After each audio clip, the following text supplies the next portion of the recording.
and I'm not doing that again. So, yeah. And let's hit the record button. Yep. Sorry, folks. Recording in progress. There we go. Welcome to a very special episode of Blossom. Or no, I mean the Lovecraft Easing podcast. We're at a special date and time. No, it's my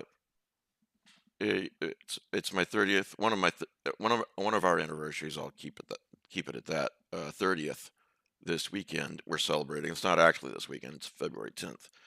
But my wife could get off this weekend, so we won't have a podcast on Sunday. We're having it right now. So that probably means that a lot of my audience is at work and won't see this live, but they'll see it later. But we'll see. Alan Hughes, I think, is watching, so let me know on the sound and the picture, Alan, when you get a second. So anyway, I'm Mike Davis, Lovecraft Easing Podcast, and Philip Gelatt is my guest today. Hey, man. Hello, how's it going? Good. And I said this before we started recording, but I love the background. And Thank you. if you guys notice, I'm going to put on speaker view now. And if you guys notice when Philip talks, the face moves around. The face moves. He has a name. We call him Paper Face. He was designed by Trevor Henderson, who's Oh yeah, I know. I'm friends yeah, with Trevor. He's a great guy. yeah, he's fantastic. So he made this thing for us. If you look, you won't be able to tell on this, but if you find the image online and you look at the pages that make up his face, they're actually pages from books of authors that are in the series. So it's he's literally made of the writing that is in First Run Horror. Oh So wow, that's really cool, Phil. yeah, And it's pretty nifty. yeah, and what a creepy name for a monster. I Paper mean, face, yeah, I mean paper it's face. I mean, you could do all kinds of things with this. Philip Gelatt's next film, Paper Face. He reads he's you like Leatherface's less intimidating brother, but somehow creepier, maybe. right. He reads you to death. So Yeah, yeah. anyway, so uh, hello to everybody watching live, and hello to everybody watching and listening later. And Philip Gelatt has a really cool documentary series coming up on February the 3rd. And so I wanted to get him in here before then so you guys can sign up for it because it's like coming out then. And you're first, will you talk about what this documentary series is with First Word on Horror and the authors that you're interviewing for it, that you've interviewed for it, but it'll be out on the 3rd. Yeah. Yeah, so it's a documentary series focused on horror writers. 5 horror writers in particular are interviewed. They are in order that they appear: Stephen Graham Jones, Paul Tremblay, Elizabeth Hand, Laird Barron, and Mariana Enriquez. And the idea for I mean, we could talk about where the idea came from maybe afterwards, and I'll just sort of explain how it works Sure. first. Each author gets 3 episodes to themselves, and in the course of those episodes, they have sat down for a long interview about their lives and also about their thoughts on the horror genre, their thoughts on writing, their philosophies of life. It's sort of like, I wanted to do a real in-depth interview with each of them. Right. And then we've taken those interviews and we've intercut them reading one of their own stories with the interview. So you get a kind of back and forth between the real life story of their own lives and, a piece of fiction that they've written. And that intercut sort of, leads to interesting punctuation points, basically. Like, there are some stories where sort of fact and fiction sort of blend a little bit, and there are some where what's fiction is quite clear. And the inspiration for it, I mean, I've always loved writers and writing, but the inspiration for it, I mean, really was when Laird got so sick and we were all afraid he was going to die, and then he Oh recovered. yeah. And then I was like, oh, somebody, and I know Laird's done plenty of interviews, but I was like, oh, I selfishly, I would like to sit Laird down and put a camera in his face and just make him answer all my questions about his own life and thoughts and Right. all of his experiences. So we started with him and that piece and just cut it. I mean, we just sort of cut it together just because I wanted to do it.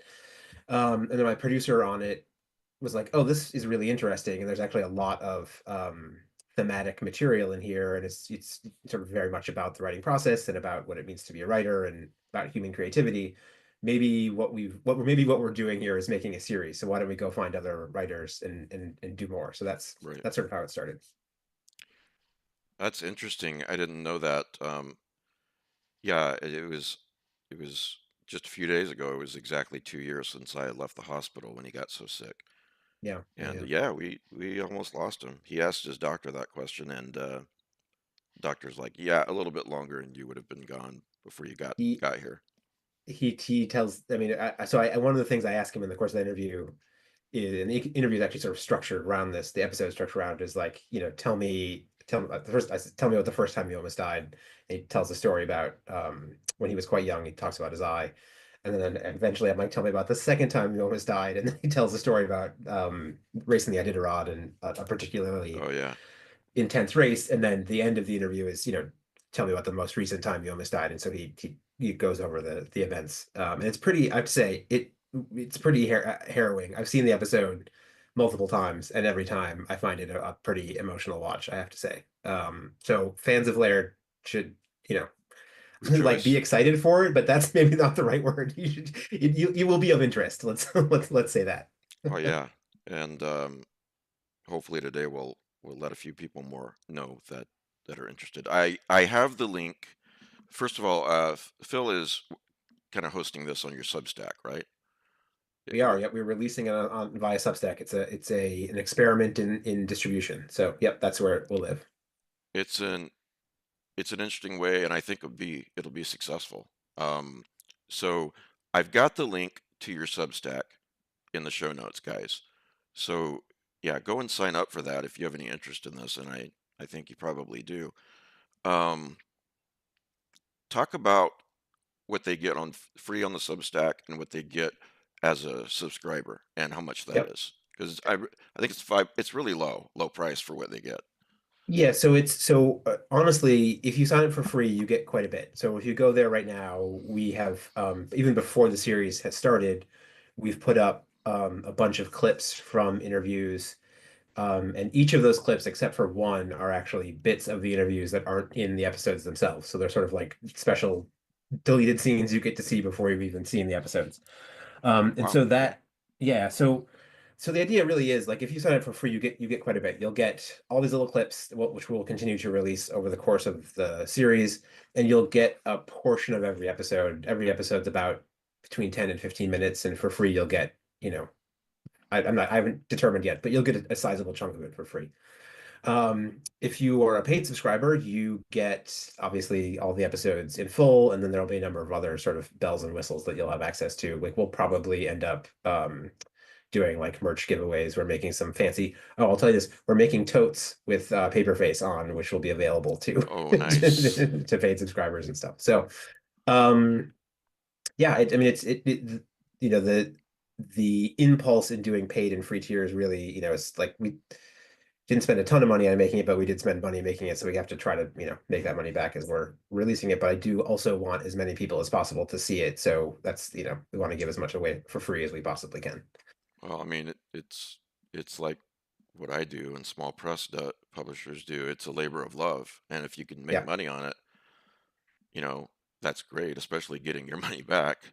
Um, yeah, it's a hard living, but it's what we chose because we have no real we don't really have a choice, yeah. in There's our nothing else I can do. you know. Um, so what's the cost for the paid subscribers?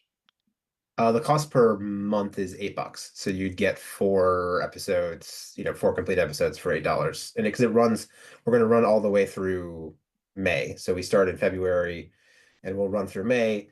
And when the series is done, we'll turn the subscription off, which is I've been told a pretty revolutionary thing to do, but if we're not showing you anything new, we're not going to charge you. So so at the end of it, we'll turn paid off and everybody will become a free subscriber at that point. Yeah, I thought So so yeah. too. Um, Yeah. and I'm sure you've given this a lot of thought, but I think people would that support you would like the at least the option to continue and just something to think about because Yeah, I I mean know it's it hard. It's very hard. yeah, I mean it's a like I say, it's an experiment. So we'll see. There Right. will be like the idea with that Substack, honestly, is we will release other things via that Substack. So First Run Horror will be the first release. We have a second thing we're working on, which I really can't say anything about at this point, but that will come out Sure. at the end of the year. So the idea is really to get, a fan base there, and continue to use it to release things, in perpetuity, whenever we have something. So Right. yeah, Um,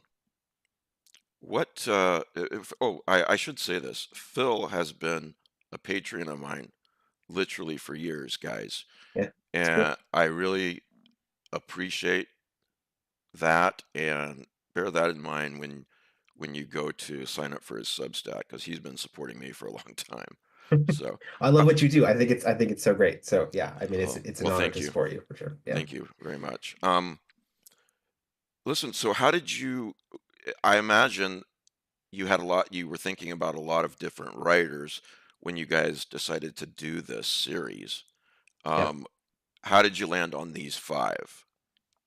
So I will start off by saying we landed on these five from my perspective painfully, because if it was up to me, I would probably still be shooting interviews and I would just try to get every like I've got a shelf full of authors who I would like to talk to about various things. Um Season two s- sometime, maybe? yeah, that's my hope. If it's Okay. success, go subscribe and we will Right. we So will again, if you make guys want to more. see more of this, I'm not trying to Yeah. be a used car salesman. This is the reality of how it works. So we kept it at five basically because it was like, okay, we had a little bit of monetary backing, and the monetary backing was like, okay, we're capped at five. Let's put it out there and see how it goes. But so the five were chosen sort of organically. So we started with Laird, and then I knew Stephen Graham Jones a little bit and knew a little bit about his life and loved his writing. So we went to Stephen next, just because I thought that would be He's a great interview. Wow. yes, he He he really is. is. Yeah, he's fantastic and he's so interesting and charismatic. I was talking to somebody who knows him a couple days ago, and they're like, "Yeah, he's got this rock star aura about him." I was like, And "That's all the sort of women are true, like, actually." and he's so good looking too. Yeah. The rest of us guys are Um, going, What am I?" yeah, yeah, chopped liver over here. Um, so then we did Steven, and then there was a pretty big pause after Steven as we were trying to figure out like who to go to next. I'm quite good friends with Paul Tremblay, so I was like, "Oh, Paul, we're going to interview you Oh, at that guy. at some point," and he was like, "Yeah, I know you already talked to Laird and you talked to Steven. Am I going to be the boring one in the in the series?" And I'm here to tell you that Paul Tremblay's interview is fantastic. He's not absolutely not the boring one. It's actually a really it's really great. But so, and then it was actually via Paul. So I was talking to Paul about the series, and I was like, "Who else should we talk to?" And he said, "Oh, you should definitely try to get Elizabeth Hand because she's had a really interesting life. I don't know if you know much about her I life, but don't know. yeah, I mean, it's a really her interview is much different than the others. She's a little bit older, and she came up, you know, in like the first generation of punk music. So she was, like at CBGB's when it was, like the real deal, living in DC when like, the Ramones and Talking Heads and stuff were like doing club shows when it was only like 20 people at the shows, and had a real sort of punk, you know, punk lifestyle. And then I mean, we talk about it in the episode. So, and then she was sexually assaulted quite horribly in her early 20s, Oh man. which is, to be honest, not something I knew about her when I asked her to be on the show. I learned it about her, and I was like, oh God, I didn't know we were going to have to talk about this, but we did. And her telling that story is really, it's intense, but really, really great. And then she then moved up to Maine and has this amazing little cottage called Thule Cottage that she has lived in.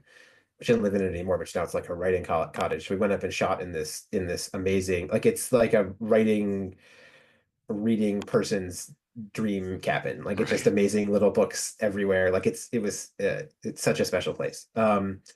So anyway, Paul was like, "Yeah, you should get Liz," and so we did. And then I had been reading Mariana Enriquez and just thought that she was so cool. Like, I don't know if you've read her books, but I Our love Share of them. Night is fantastic. It's I keep describing it as like a punch in the face as a book, but as a compliment. I mean, Yeah. not as like a, And so she happened to be in New York in October, this past October, doing press for her most recent short story collection, and we got in touch with her, and she was like, "Oh yeah, of course, I would love to come be interviewed." So that's how we ended up with her, and I'm very happy with the mix. Like, it's a real variety of backgrounds and takes on the genre and takes on how to be a writer, and just it's a I'm it's I'm gonna say this. It's rare for me to say I'm very proud of something, but I'm very proud of the mix of, of authors that are in the series.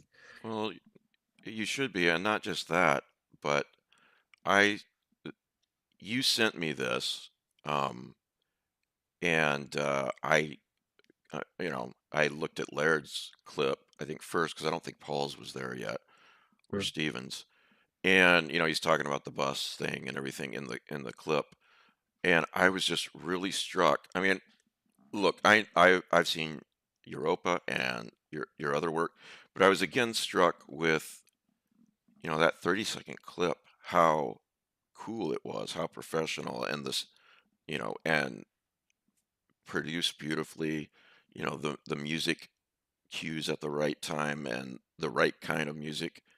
And it's just fantastic. And I said to Laird, I said, I just realized again, you know, just how good Philip is. And he went on about you for about 10 minutes about how good you are.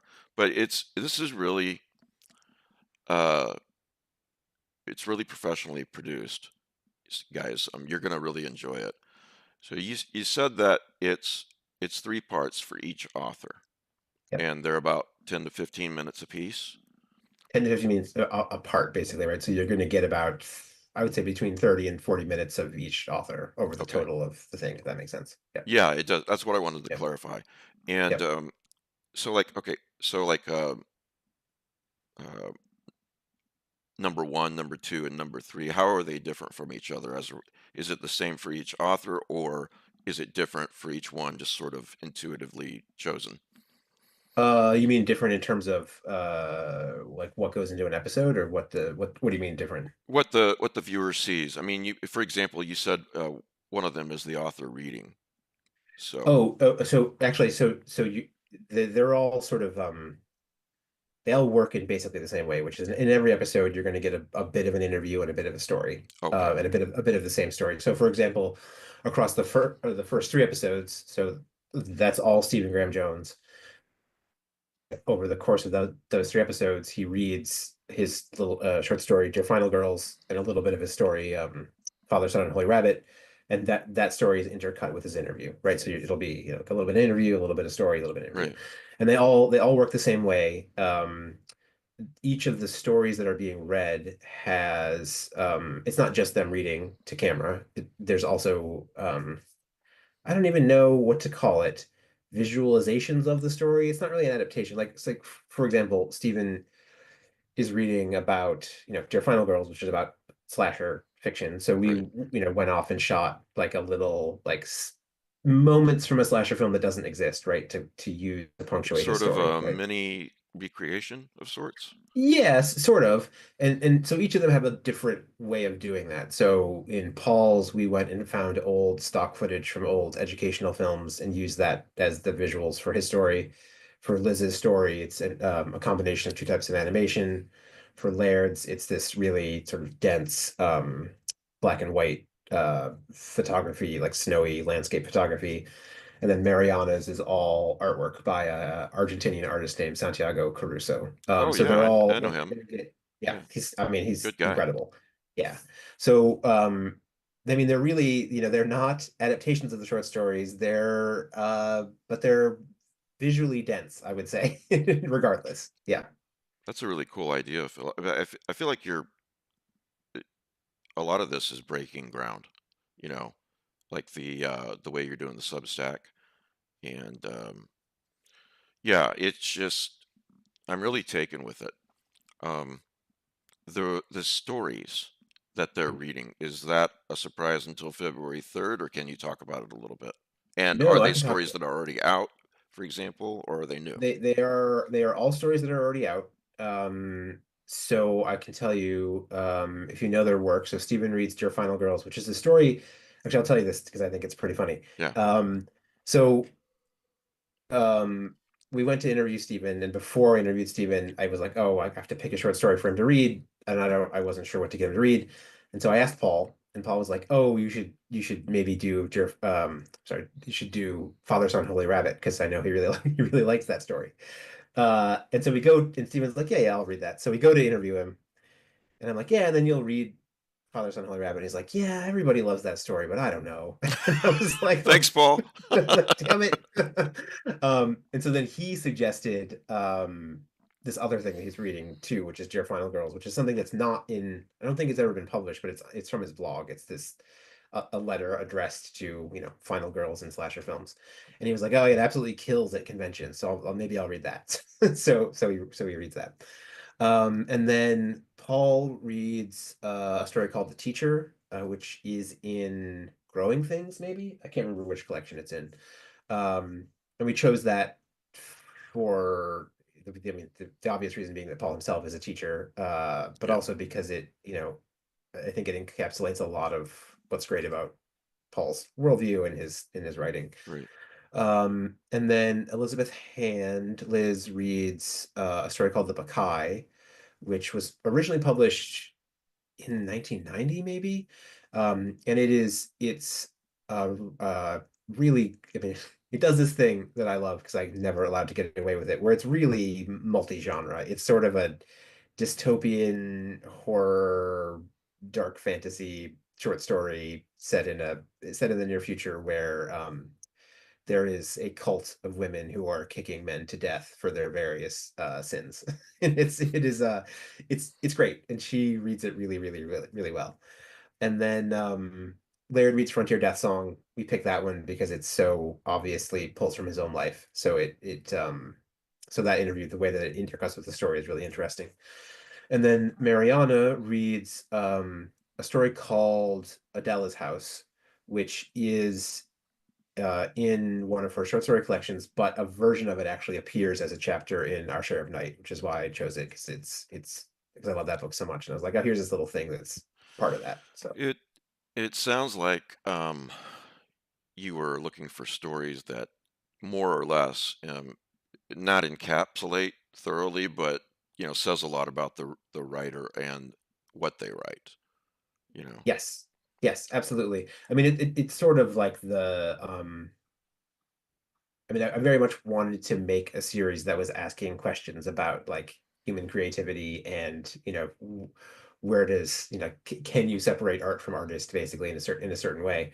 And I don't have answers to those questions in my I don't have an answer to those questions, but I like to ask them. So Yeah. the, you know, so the so yes, the stories were chosen to try to pick at those questions basically, Good. like why, and I will say each of the authors, I think each of them in the course of the interview say, oh, like I'm not really in my work. But then they also all always say the opposite too, which is like, oh yeah, of course I'm in my work. So I think even for creatives, there's no set answer to that question, and that's fascinating, Yeah.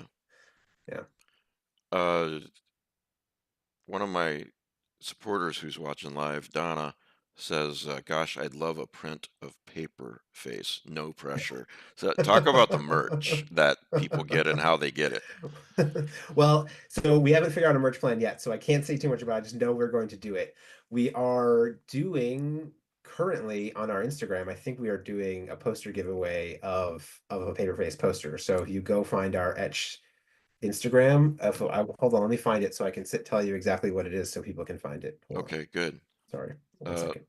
let me let me Google too because if I can put it in the side chat, um, Instagram. Oh, by the way, I just would like to point out that his eyes follow you around the room. So Hold on one second. I just sent an email with this information in it. It's oh yeah, it's just Etch Film at Etch Film is our Instagram. So okay, so you're giving away a poster of Paperface. yep, How yep, long there's do a people have? For example, if somebody watches this a year from now, they're probably out. But out of the Yeah. running, but like for the The next few weeks or what uh, roughly? contest ends. I'm reading it off of the Instagram right now Okay. because I we have a social media person who is doing this for us. She's great. Her name is April. I'm sorry, her name is Lacey. April's our editor. The contest ends Friday, January 31st at 5 p.m. And to Oh, enter, a few days you to run. Okay. yeah, so you to enter, you I think you need to comment or like this post, or if you go on the Instagram, you can find it. But we will for sure be making other merch with Paperface on it. I guarantee it because I am determined to make Paperface happen. You should. Just yeah. Alan, if you can, would you put the Instagram in the side chat for anybody watching now or later? Yeah, before we started recording, I said, what a cool name for a monster, Paperface, you know? So, yeah. But you're gonna have other merch but you don't have a plan in place yet how people will Not get yet. it. Okay. Not yet. We That's will understandable. Yeah, you got soonish. Yeah. Yeah. but it's coming, guys. So yeah, sign up for the Substack. Talk about the paper that makes up his face and how that was chosen, because that's really cool. Yeah. So Trevor Henderson, who did the art. I'm not sure if we talked about that before we were recording or not, but art's by Trevor Henderson. And Yeah. so he came up, he sent us a bunch of ideas, a bunch of sketches. And this one, there's one that's, a creepy face hidden behind paper or made of paper. It's hard to tell. And so he sent it and he was like, oh, the pages on there are just random pages, but we could make those pages actually pages from books That that guy's are written imagination by is authors. unreal. Yeah. So we went through and I actually took photos of a bunch of pages, like of Laird stories and Mariana stories and Olivia Right. stories. And so he is made up literally of the writing of the people who are on the show. And it's Wow. pretty awesome. That is pretty awesome. Yeah, I was interviewing Trevor one time, and he was like talking about his job before, things broke for him as an artist and everything. He's like, I don't want to go back to that. And I was like, I think you're safe, man. So I hope so. He's he's, he's he, so I love him so much. And I mean he's like a horror superstar in my mind. I just think he's great. Yeah. if Trevor has to go back to a quote unquote real job, we're all gonna have to because he's We're all in pretty. trouble. He's got, Yeah. yeah, exactly. Okay, Alan just posted the, I think he just posted either that or it's coming, the Instagram link in the side Cool. chat, guys. Um, what else do I wanted to ask about this? Let's see here. Are they, I think you've told me this, but my old brain has forgotten. Are they all going to come out on February 3rd or are they staggered? They are staggered. So you get every Friday there'll be a new episode. Every Okay. Friday at 1 p.m. Eastern, I think, is when new episodes will be released. Yeah. Uh, that's a hell of a lot for $8 a month. So, Donna wrote in the side chat too, Mike's a good salesman. But it's easy when you really believe in what you're quote unquote selling, Telling, yeah, yeah, you yeah. know. Um, yeah, I could never, even when I was in real estate before this, there are a lot of used car salesmen realtors. Oh, So I'm I was sure. just Yeah, like, yeah. they've already decided to buy a house. My job is to guide them through the process, not to talk them into it or some bull crap Hmm. like that. Um, all right, yeah, it's on the side chat now. Um, Awesome. let's see. What I want to ask you too is, um, if you do get a season two, have you thought about who did you not get this time that you would like to get next time if you're cool with saying that out loud? Yeah, I'll talk about it a bit. I will say, the beginning of the series was, Laird, but even before, a couple of years before that, I had thought to myself, oh, Peter Straub deserves more respect. Somebody should make a documentary about Peter Straub. Oh Then yeah, he died, so I can't get him. But that I bring that up because, I part of the impetus here is to put people on camera who might not be around for much longer. So I have so in my yeah. head You're are you're people gonna die, like, yeah. Paul. No, but don't worry about it. That's not why Paul was chosen. That's not why Paul was chosen. So like I didn't manage to do it obviously, but I was like, oh, it would be crazy to try to get Thomas Ligotti to get on camera and do an interview. Oh So I God, I've so tried. yeah, I chased that a little bit. I got in touch with Paget, and then I was like, oh, but actually Paget would be a great interview too. I didn't manage to make that happen for season one, so those are both on my to try list. Like Ramsey Campbell, I think would be a fascinating interview. He'll do it He's too. He's a really nice guy. Yeah, my only concern is that his I find his accent unintelligible, so I'm gonna need like a translator to like help me understand what he said. Um, there are like there was for a time an idea to get out to California because I wanted to talk to Brian Evanson and Tananarive Due and there are a couple of other like Los Angeles based writers that I was like, oh, we could do like a whole West Coast thing, but we, Right. ran out of time and money before we could make that happen. Um, He's really fascinating to speak with too. Brian is yeah, yeah, really. yeah. I only know him a little bit, but I just think he would have really interesting insights. I really, and then I mean, I love horror. I know we're on a basically horror focused podcast, but I also am like, oh, it would be fun to expand into other genres. Like, I would love to get M. John Harrison to sit down, whose work I love. I mean, he verges into horror sometimes, but I think he's principally known as a sci-fi author at this point. And I had another one too that I can't remember. Anyway, there is a whole list of oh, Yeah. I'm sorry, and I've also threatened John Langan. I said if there was like a season two that I would be coming for him. So Yeah, I'm gonna come for him too, but not in that way. Uh, Tom Uh, Ligotti, man, he's he's just very shy. yeah. And here's a something that's going to surprise a lot of people. We were emailing back and forth a while back because I really like the TV show Supernatural, and I found out he does too. We were going back and forth about it. It's like Tom Ligotti is not the guy you would think would be a big Yeah, fan yeah. of Supernatural, but he is. No. So yeah, Uh, this interview so is worth funny. it for that alone. But I let's see love here. that. What what brings what talk about to the audience that maybe are being introduced to you for the first time right now about what you've done so far, like for example Europa, A Thousand Suns, that kind of Yeah. stuff. Yeah, so I have been kind of all over the place in terms of the things that I've written and directed. I started in comics. I'm not sure if we ever talked about this, but I started in Yeah, comics a long, long time ago. I did an Indiana Jones comic back when Crystal Skull came out, and then wrote a book about the assassination of Rasputin that's called Petrograd, which is a really great I think it's really great. That was a long time ago, and then sort of got more into screenwriting after that. I wrote a movie called Europa Report, which came out about 10 years ago at this point. And it's about a mission to the moon of Jupiter, Europa, and it's written to be as hard sci-fi as we could make it, right? So it's as science-based as I could manage to get it to be. Um, and it really is. yeah, As yeah, an thank you. astronomy dork, it is. Yeah. And Um, Pete Rollick, when he talks about Europa Report, he talks about the fact that it shows how much of science is boring or can be. A lot of it is not boring, but a waiting. Science is not yeah. boring, not especially not to me, but the waiting process and how long, for example, in Europa, how long it takes them to get to Jupiter's moon from Earth. Yeah. It's none of this. Okay, engage warp 5 and we're there kind of stuff.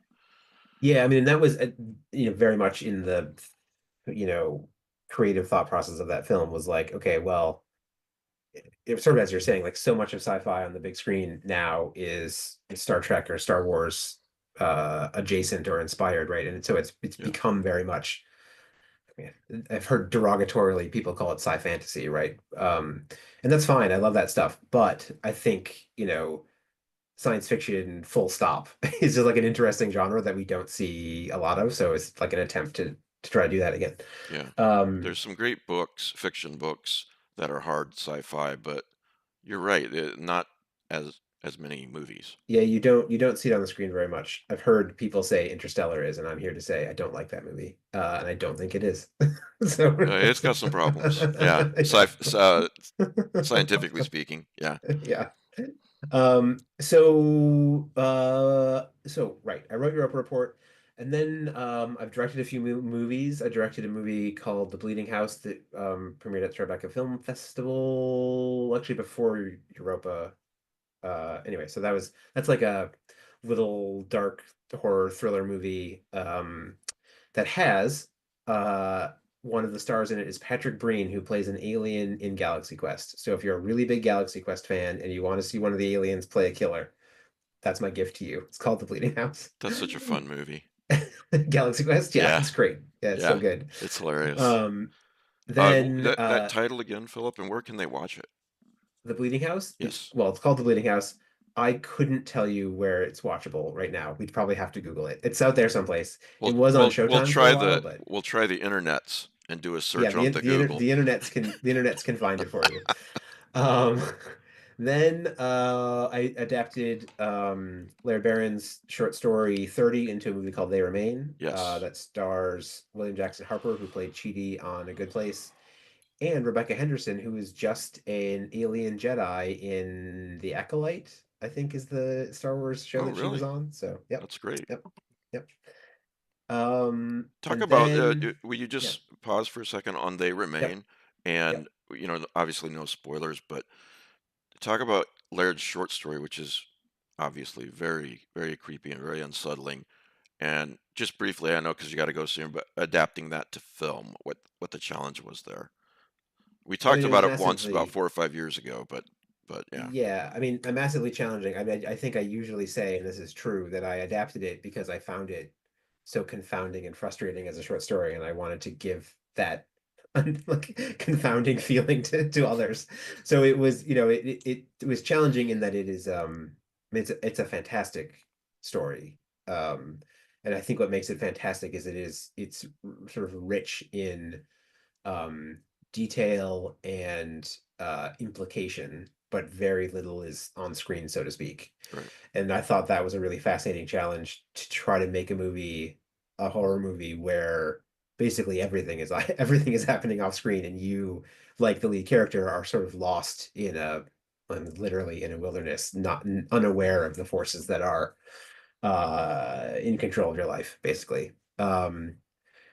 And it's also, I mean, talking about Europa, and maybe I've said this to you before, I sort of view them to be like, they remain to be a nightmare reflection of Europa, in that Europa Report is about scientists willing to give their life and going off into an unknown space and making a discovery that will change mankind forever. They Remain is about scientists going off into an unknown space and learning nothing and dying in the darkness, which is like Yeah. a much darker take on similar themes. No, you haven't told me that before, and that's really interesting. Yeah, I see what you mean on both Yeah. of them. By the way, Um, if you're into cosmic horror and Lovecraftian fiction, you should watch Europa Report, and that's all I'm going to say. So, it's true. You should. yeah, It's a good you should. movie. Yep, it is a good movie. Um, and so then I started doing animation. I wrote a bunch of Love, Death, and Robots for Netflix, and I mean, I just wrote some episodes of that Secret Level show on Amazon that came out in Wow, Phil, December. that's great. Congratulations. Yeah, thank you. Thank you. And then made a rotoscope animated feature called The Spine of Night, which is like a Ralph Bakshi movie. It's like Fire and Ice. It's all ultra violence and nudity and weird weird magic if you're into that kind of stuff. And why wouldn't you be? Right. It's, it's the material of life. Um, and then was involved in this, you just referenced this I guess you can call it an anthology of sci-fi shorts on YouTube called A Thousand Suns, and they are I mean they're more Star Wars than they are Europa Report, but they're just sort of, I don't, like, how would you describe A Thousand Suns? I don't know. I don't even know what to call it. I don't know either, but they're all free on YouTube, right? A Thousand Yeah. Suns. Yeah, Yep. and I Yep. watched the first episode, and I was just blown away. Uh, about on the quality of it. Yeah. And you actually went Where did you go to film that? Well, I didn't personally go, but the team went to Iceland. Right. They were someplace way extreme. Yeah, Yeah. so this is Yep. Like not on an green iceberg. screen Yeah. or No. anything, you know. So, No, I mean none of them. They're all well, all the ones that look like they were shot in an exotic location were shot in an exotic location. It yeah. is they were very dedicated to that, the production team, which is awesome. I mean, you just don't see that. So it was yeah, it's really cool. Well, j just getting back to first word on horror. Uh, how how did horror happen for you in the first place? If you know what I mean. Yeah. What drew your interest in horror? Why are you a horror writer and a horror Why filmmaker? am I the way I am? Yes. What is? Yeah. Why are you the way you are? Like, uh, I say that to Kelly Young all the time. Why are you the way you are? But instead of you're not filming comedy or something, for example. Yeah. Yeah, I mean, I've been thinking about this and I don't really know. I mean, I was a as a young kid, I hated horror and hated to be afraid. Like I was terrified of Large Marge in Pee-wee's Big Adventure and like the library ghost in Ghostbusters. Like I couldn't Oh, that's hang with cute. that stuff. Yeah. Yeah. And then as a teenager, I got into it, but I couldn't tell you what the first thing this is what I can tell you, what I remember. I remember reading um The Vampire Lestat for the first time. I Yeah. remember reading Stephen King's It for the first time. I vividly remember reading Rats in the Walls for the first time. And those are all probably within like a 2 to 3 year period. And so I think, and then I on the film side, I remember seeing Alien for the first time, and I remember seeing Evil Dead 2 for the first time. And this is all probably within, the same 2 year Right. period. So, uh, but I, but then I was like, well, who bought me it? Like, who gave me the Vampire Lestat? I don't know. It's a thing that happened, and it's lost to my own personal history. Yeah, I would have to say the same. Yeah. So I yeah, know what you mean. Um, yeah. what can you talk about anything that's coming next for you guys, for you and the people around you? Um, Not specifically. I don't know that. So on the same Substack at studio.substack.com, where First Word will premiere, we have a second thing that we're working on that will come out at the end of the year. Oh, well, in the fall. Right. But it doesn't have a name and I can't say anything about it yet. But it is within the horror genre and it is not a docuseries. It's something else. Right. So we're pretty deep into making that at the moment, and I'm pretty excited about that. I have a video game that I've been writing for a company called Frictional, because I also write video games. I didn't mention that in my curriculum vitae.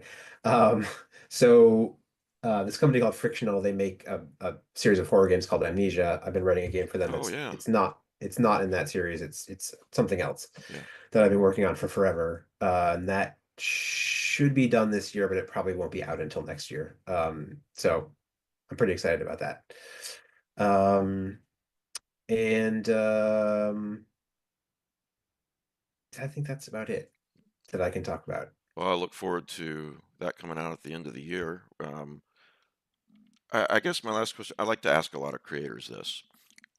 What to you is how, what makes you successful? Or what I mean by that is what makes you feel successful, and what has to happen in your life professionally that you think, yeah, I do feel successful. And with, everyone answers it differently.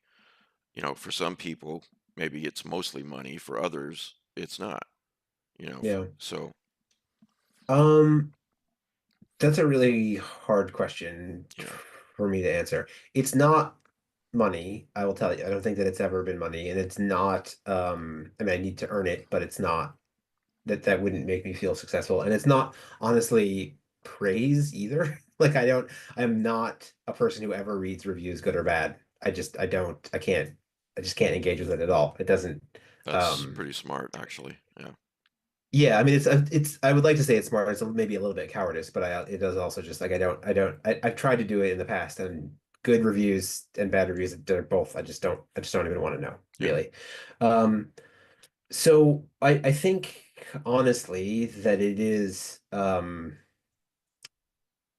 like I just enjoy the process of what I'm doing and enough. It's almost like the work itself is a measure of success, which is sort of a weird way to put it. But Oh, because I guess I think about this like why do we do what we do, and right. especially given what I just said about money and praise. Like because a lot of people get in this because they want people to say that they're great at what they're doing or they want to make a lot of money.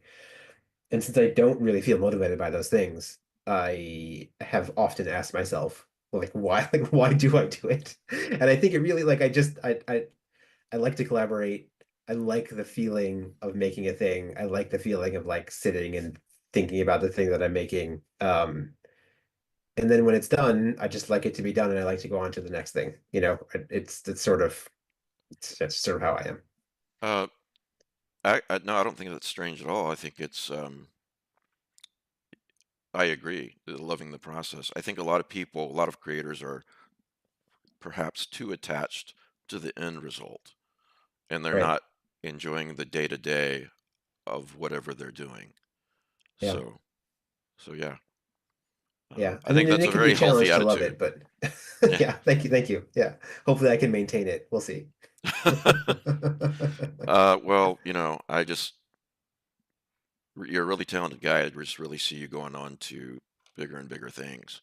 So, and Thank you. I think this first Word on Horror documentary series is a really great idea, and I really like the way that you're presenting it. So, Yeah, um, thanks. I hope people love it. I mean, I hope people who are fans of these writers find it and love it. And I honestly, I mean, I hope people who don't know who these writers are at all also find it and find something to love in it. Because it's like my real hope is that people like find their new favorite writer or something. Like they oh they're yeah, like, oh, I gotta check out that Laird Barron, and then they read one of his books and they're like, oh my God, this is amazing. I have to like I have to read more. It's really, I know that feeling with what I do. yeah, yeah, Introducing books and writers to the audience. yeah, Um, yeah, let's see, what was I going to say? I don't remember. I'm getting old, Philip. yeah. Yes, me I too. just know I was going to just remind people that the link to the first word on horror on Philip's Substack is in the show notes. It's actually, I think, the first link in the show notes. So, yeah. And if I was going to say this too, if it helps, every time I've promoted this, it seems like people are responding with, I can't get over there fast enough to sign up. So I think people are going to really love this. Yeah, I hope so. I hope so. Yeah. So sign Um, up now. It'll be out on February 3rd. And yep, the first one will be out on February 3rd, and then every Friday after that, right? yep, And yep. then, oh, Paperface, who is glaring at me right now, if Wait, this side. yeah, that side, yep. Yeah. If you would like to win a poster of Paperface, then go to the Instagram, ETCH Instagram, and Alan posted that earlier in the side chat, which I think people watching later can see too as it comes out. So.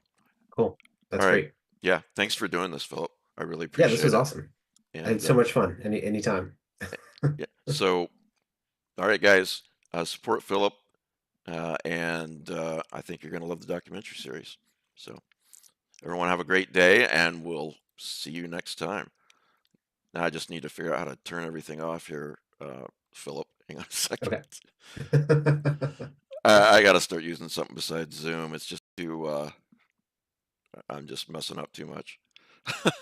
There we go. End stream. Sorry, people. One of those days. Um, Thanks to all my Patreons and everyone watching, and we'll see you next time.